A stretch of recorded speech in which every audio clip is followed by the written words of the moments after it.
ఉత్తరాఖండ్ లో rescue operation continue అవుతోంది. వరద ప్రభావిత ప్రాంతాల్లో ముమ్మరంగా సహాయక చర్యలు కొనసాగుతున్నాయి. రెస్క్యూలో భారత వాయుసేన పాల్గొంటున్నారు. హెలికాప్టర్ల సాయంతో ప్రజలను సురక్షిత ప్రాంతాలకు తరలిస్తున్నారు. ఇప్పటి వరకు 221 మంది సురక్షిత ప్రాంతాలకు తరలించారు.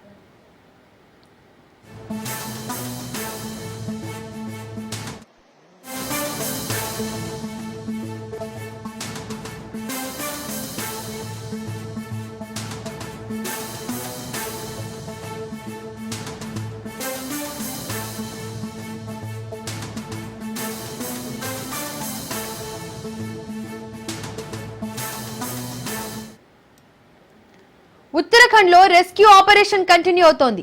వరద ప్రభావిత ప్రాంతాల్లో ముమ్మరంగా సహాయక చర్యలు కొనసాగుతున్నాయి. రెస్క్యూలో భారత వాయుసేన పాల్గొంటున్నారు.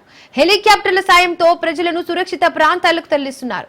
ఇప్పటి వరకు 221 మంది సురక్షిత ప్రాంతాలకు తరలించారు.